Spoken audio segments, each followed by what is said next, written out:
Hola, muy buenas noches, bienvenidos. Una cena más a este templo, siempre lo digo porque es la realidad, a este templo de la gastronomía y la cultura que es el riojano de ayer y es el riojano de este momento y esperemos, y seguro que sí, el riojano del mañana. Y esta noche vamos a cenar con un escritor, con un hombre, un intelectual que se llama Javier Menéndez Llamazares. Javier, bienvenido. Muchísimas gracias, Federico, un placer. Que tú naces en León en el 73. En el 73, sí, con la crisis, yo llegué con la crisis. Ya, no, te lo digo porque Cecina de Astorga tenemos aquí.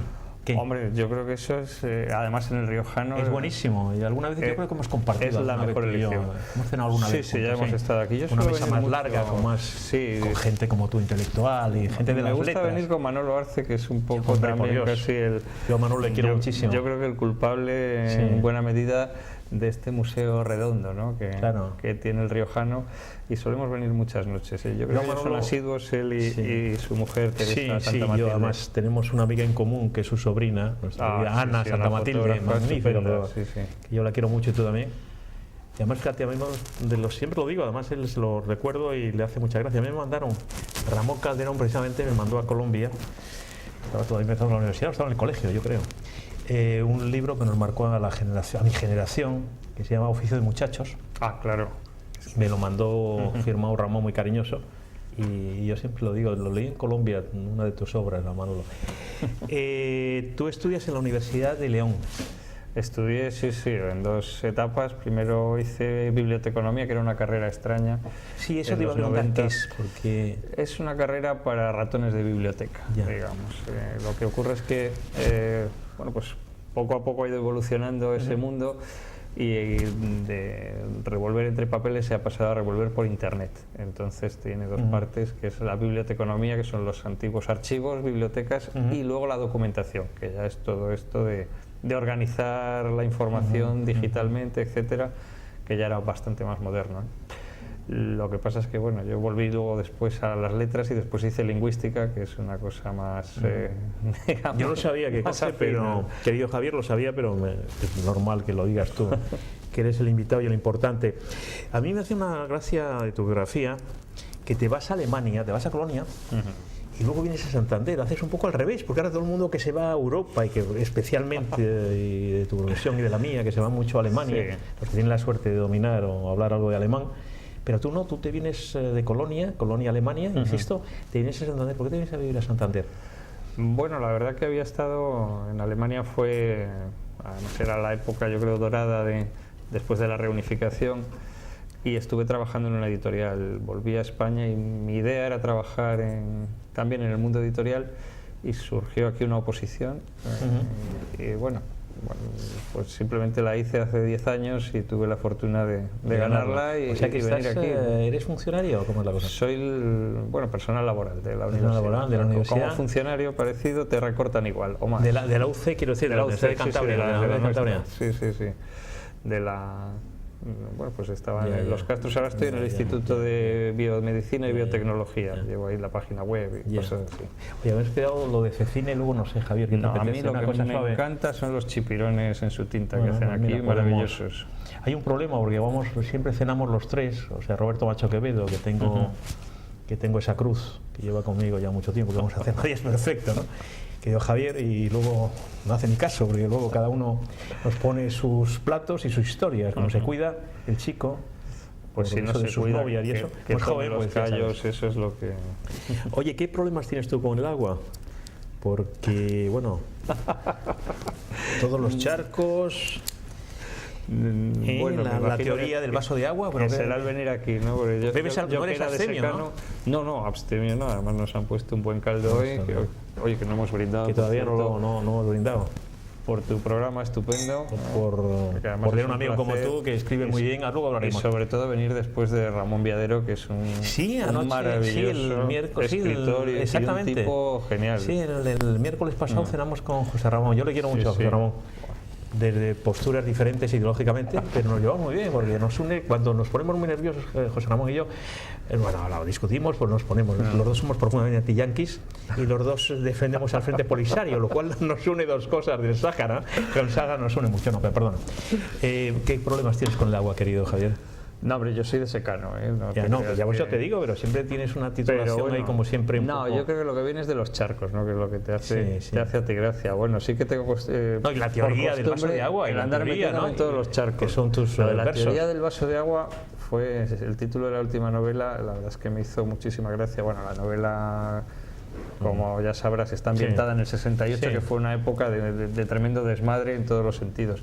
Pero antes, como 68 años antes, alrededor del cambio de siglo, cuando ya se estaban larvando las revoluciones, se hablaba de una teoría del vaso de agua dentro de los movimientos juveniles de izquierda, es decir, habían surgido los Boy Scouts, que se habían llevado a muchísimos jóvenes, y los partidos revolucionarios pensaron que mejor que captar nuevos prosélitos entre los jóvenes.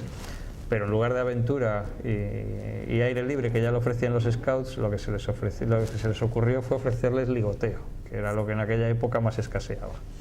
Entonces lo que contaron, o la voz que se corría, el rumor, es que en la sociedad comunista, cuando triunfase la revolución, el sexo iba a ser algo tan sencillo como beber un vaso de agua cuando alguien tiene sed, ¿no? Entonces esa teoría del vaso de agua al parecer llenó los clubes de juventud de los partidos revolucionarios, que debían de tener mucha sed, pero no creo que tampoco bebieran demasiado, ¿no? Hubo además la contra, la vuelta, porque en aquella época eran machistas-leninistas, ya sabes, y entonces la gente decía, esta teoría del vaso de agua va a acabar con la juventud, ¿no? Se están volviendo locos todo el día buscando vasos de agua. Cuando sí que se bebió mucho debió ser por ahí por el 68, ¿no? Que es cuando ambiento yo la novela. Tú eras muy pequeño, yo era un poquito más mayor, pero en fin, tampoco no estuve en las barricadas, que todo el mundo está en las barricadas. De todas formas, que decías eso, bueno, yo pienso que las revoluciones están todas fracasadas y en fin, lo de la libertad sexual que se lo preguntan al pobre Reinaldo Arenas, por ejemplo, en Cuba, o se lo preguntan al pobre Virgilio Piñeira, ¿no? O a Lezama Lima, pero en fin. Hombre, bueno, realmente el asunto revolucionario hoy hay que verlo con otros ojos, ¿no? Eso espero. Me parece que hoy día ya tenemos otra visión, sobre todo el rechazo que sentimos todos, o prácticamente todos, porque hay algún loco por ahí, a la violencia, ¿no? Y en eso yo creo que hemos ganado mucho. Otra cosa es que a mí siempre me produce mucha simpatía, o mucha empatía incluso, la gente que quería cambiar el mundo, ¿no? Mejorar las cosas. Otra cosa es cómo lo hicieran y que los métodos fueran más o menos eficaces, pero sí que hay, no sé, esa voluntad de progreso, de mejora, que no tiene muchas veces nada que ver con las ideologías. Yo creo que sí que es bastante loable, o por lo menos rescatable desde nuestro punto de vista hoy día, que es todo tan frívolo y nos lo tomamos tan a la ligera, ¿no? En estos días que se conmemora un año más de la muerte de Albert Camus, de Albert Camus, que estuvo a punto de venir aquí al Dream porque tuvo un contacto importante como Pied Noir con Ramón Calderón en la época de la Argelia francesa. Pues él decía, hablando de los scouts, Javier, que tú has comentado, cuando él era, que luego fíjate le atacaron de reaccionario y cosas, un hombre que estuvo en la resistencia, la gente como Jean-Paul Sartre, que nunca había hecho nada contra los nazis, un hombre que estuvo en la resistencia y era el director de combate del periódico clandestino. Y él decía que qué bien se portaron los scouts católicos, curiosamente en la resistencia francesa, y muchos miembros del Partido Comunista francés casi colaboraron con los nazis. Es curioso, ¿no? Te digo esto porque a mí hay un libro tuyo que me ha sorprendido, Método Coué, que hablas, quiero decir que políticamente no es correcto, porque hablas de un tío tuyo que yo creo que no conociste, que estuvo en la División Azul, que fue piloto de la Fuerza Aérea de la iba a decir gloriosa División Azul, para unos gloriosa y para otros no tan gloriosa, pero en fin. Pero es una cosa que me ha sorprendido, tú que eres un hombre, bueno, un progre, lo digo en el sentido más cariñoso de la palabra. No, bueno, es que bueno, yo lo digo un poco siempre, es un poco coloquial. Bien. Todavía no hemos tomado tequila, te lo puedo decir tan coloquial, querido Javier. No, pero en fin, es un libro que me ha sorprendido. Yo no lo he leído, francamente, he leído una parte, tengo que leer de completo porque además me interesa mucho el tema, por razones que algún día podemos comentar. Y bueno, y me ha sorprendido de que... No, pues fíjate que sí que porque es un cierto, libro crítico, no es un libro franquista, habido... digamos, ni falangista. Pero bueno, a mí me sorprende con el cariño que tratas la figura de tu tío y bueno, y con la comprensión hacia aquellos años de un lado y de otro, ¿no? De las dos Españas o las dos Europas. Claro, hay cosas que yo creo que hay que superar, ¿no? Precisamente cuando antes hablaba de esa voluntad de cambiar el mundo y que no tiene demasiado que ver con las posiciones ideológicas, me refería, como no, pues también a todos los bandos, ¿no? Hay una parte que olvidamos y es que esa gente eran todos muy jóvenes y la mayoría además yo creo que les movía la buena voluntad. Otra cosa es que luego los actos fueran como fuesen. Obviamente hoy día no tiene ningún sentido andar haciendo revisionismo ni defender una cosa ni otra, pero yo creo que más que juzgar los movimientos políticos de ese momento, a mí me interesan las personas y qué les movía, qué sentían y qué posición tenían en el mundo, ¿no? Y es cierto que esa novela tuvo su cierta polémica. Recuerdo una entrevista en la que nada más empezar me echaba en cara el periodista, me dice: ¿y cómo se te ocurre hacer una novela desde el punto de vista de los malos? Digo, pero bueno, si empezamos ya hablando de buenos y malos, yo creo que además en un caso como el de este personaje, mi tío abuelo, al que efectivamente no conocí y que con 20 años se ve metido en la guerra mundial, yo creo que él no tiene necesariamente mucho que ver ni con el fascismo ni con la guerra en sí, que a quién vamos a culpar. Realmente es yo creo que sacar un poco de quicio la responsabilidad individual de cada uno, que yo creo que se ve envuelto en acontecimientos en los que más que protagonista casi es el paciente, ¿no? El sujeto paciente. Claro, y además los malos, y le dices a los polacos, ¿no? Después de las pozas de Katyn, bueno, y quién eran los malos te dirían que eran los soviéticos, hombre, ¿no? Lo que pasa es que tenemos... La KGB. Obviamente tenemos muchos prejuicios a la hora de hablar de esa época, pues por la dictadura, por lo que pasó, pero en cierto modo casi que los españoles allí, a poco que rasques, te das cuenta que fueron casi hermanitas de la caridad, ¿no? Iban allí, desde luego iban a combatir, pero no tenían nada que ver ni con el ejército alemán. Por supuesto. Y había un componente muy grande de idealismo, ¿no? Por supuesto. Esa guerra y el episodio de la División Azul casi suena a las cruzadas, a una época medieval, a un espíritu que hoy día yo creo que nos llama la atención porque es casi irrecuperable, ¿no? Claro, el tema político es cosa aparte, pero yo creo que hay que juzgar, o hay que mirarlo, no juzgar, sino quedarnos con las personas, ¿no? Sí, además venía por aquí, entonces luego fue general y tuvo la gloria de San Fernando, pero uno de los héroes de la División Azul, el capitán Palacios, venía mucho aquí al Riojano, se sentaba muy cerca de donde vamos a hacer esta noche, Javier, y él cuenta en Embajadores en el Infierno, un magnífico libro, como sabéis, magníficamente bien escrito, de que jamás, es decir, él posiblemente se salvó, o se salvaron los españoles en un campo de concentración rusos, porque la población rusa les protegió, o sea, y ahora han vuelto a recuperar los cadáveres, etcétera y tal, y la población rusa recuerda con cariño entre comillas, al ejército español, que no hizo nada de malo en el sentido de genocida, y curiosamente también al ejército finlandés, o los voluntarios finlandeses que estuvieron allí, curiosamente. Los españoles nos pasa algo raro, ¿no? Yo no sé si es que tenemos un síndrome de Estocolmo tremendo, pero allí donde vamos nos enamoramos del sitio, parece que estamos deseando empadronarnos en todas partes, ¿no? Yo conozco a alguna gente de León incluso, bueno, pues que estuvieron allí y todos los que fueron son enamorados absolutamente de Rusia, escriben diccionarios rusos españoles o les llaman después el ruso, incluso acaban volviendo, intentando o se traen la novia, que también pasó con muchos, ¿no? O sea que es que algo nos pasa a los españoles. Recuerda a Fernando Vadillo. Ah, bueno, claro. Es una maravilla, es un magnífico escritor. Y bueno, y el libro del Capitán Palacios, que creo que hizo Luca de Tena, ¿no? Luca de Tena, es premio de literatura hispanoamericana del año 55, 56. Bueno, pero además ese episodio es magnífico, es un libro magníficamente escrito. Es tremendo, porque por ejemplo estuvo Luis Buñuel con aquel actor maravilloso que era Luis Tiges. Claro. Luis Tiges estuvo allí, claro. Luis Tiges y Luis García Berlanga. Claro. Pues ahí estuvo de combatiente en primera línea. También había muchos que se apuntaron apuntaron solamente para poder pasar. Sí, pero no tantos como dicen, ¿eh? Pero bueno. Oye, cuéntame, querido Javier Menéndez Llamazares, cuéntame qué tal, bueno, muy bien, tu columna del diario, pero bueno, cuéntame lo del diario. No, el diario, la verdad que yo creo que es un privilegio, ¿no? Porque ahora mismo que están la semana en todo pasada el mundo, te leía precisamente, yo bueno, te leo con frecuencia. Pero fíjate que ahora que están en todo el mundo cerrando cabeceras históricas, periódicos que se hunden, y el diario parece que tiene una vitalidad que afortunadamente yo creo que no se va a acabar nunca, ¿no?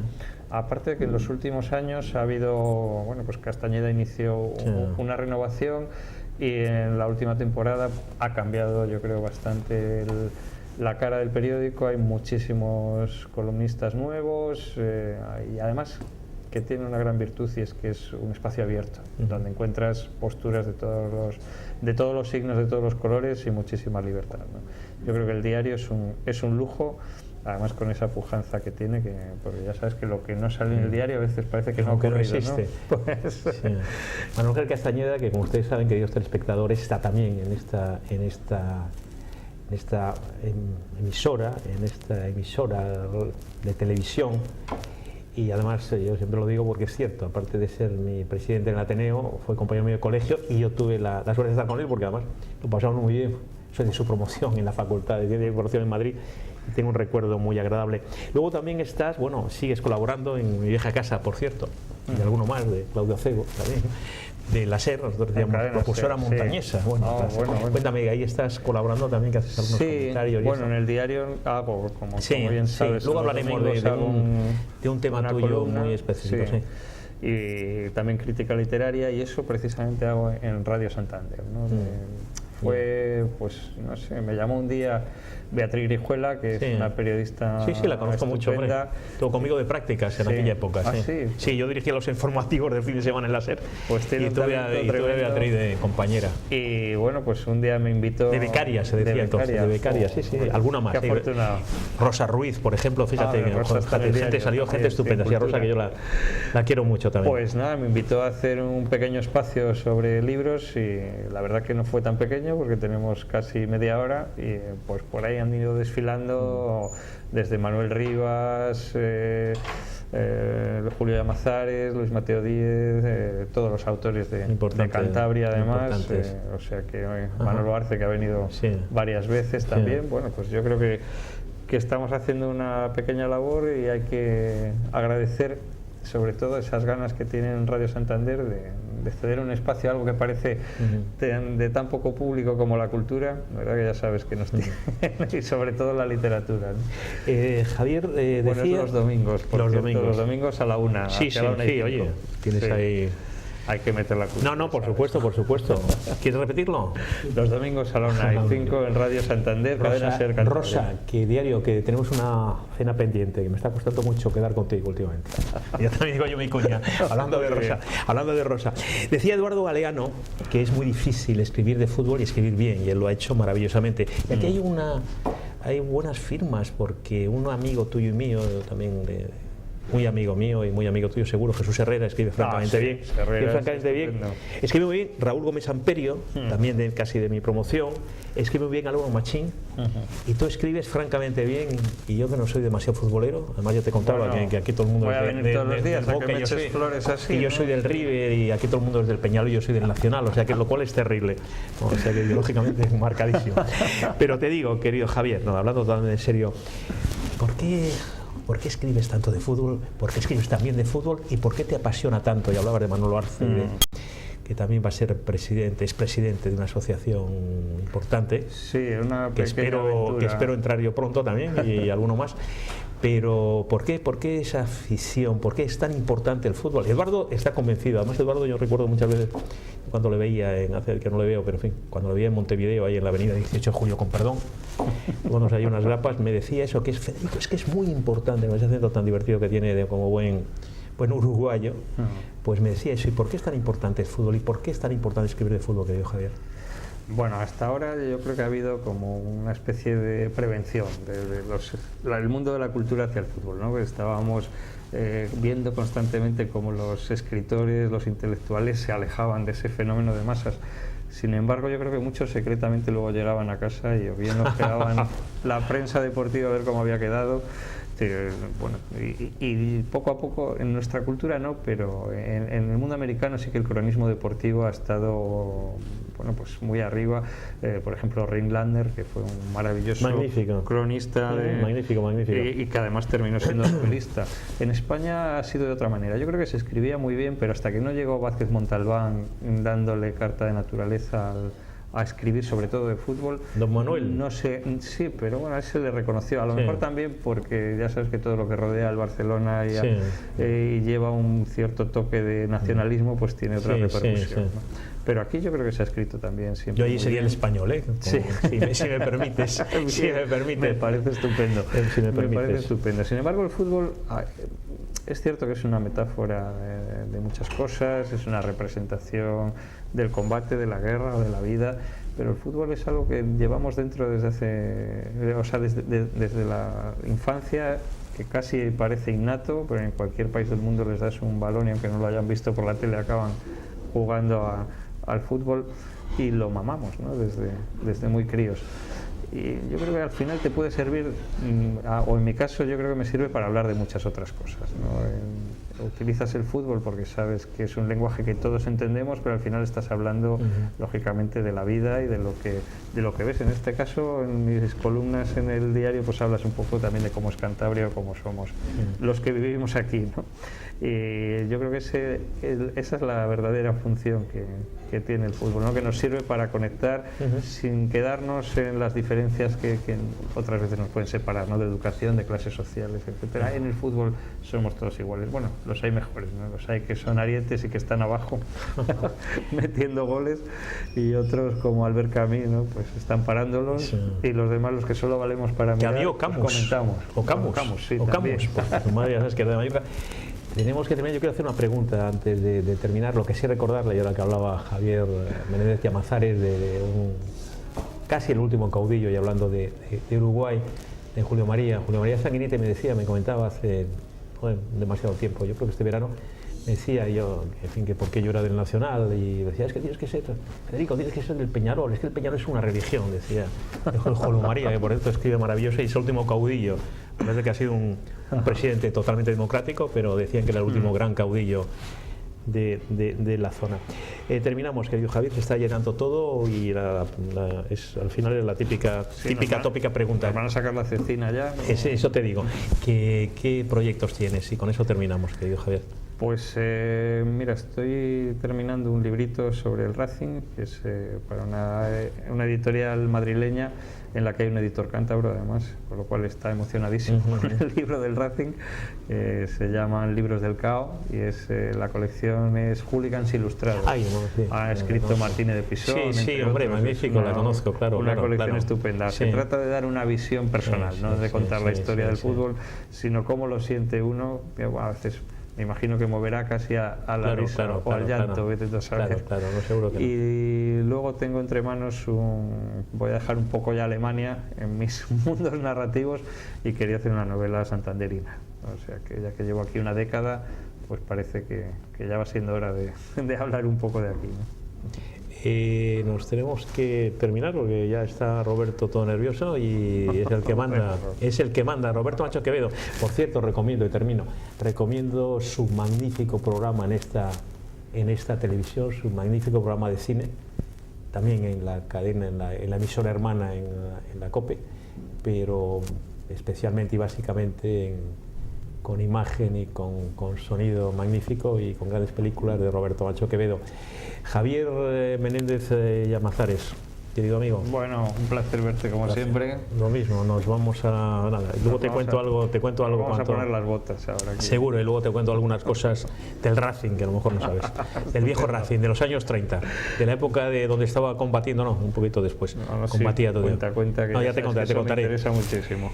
Muchísimas gracias por estar una cena más, una noche más con nosotros desde aquí, desde el templo, lo repito, desde el templo de la gastronomía y del templo de la cultura, que es el riojano casi diría Camus, inmortal.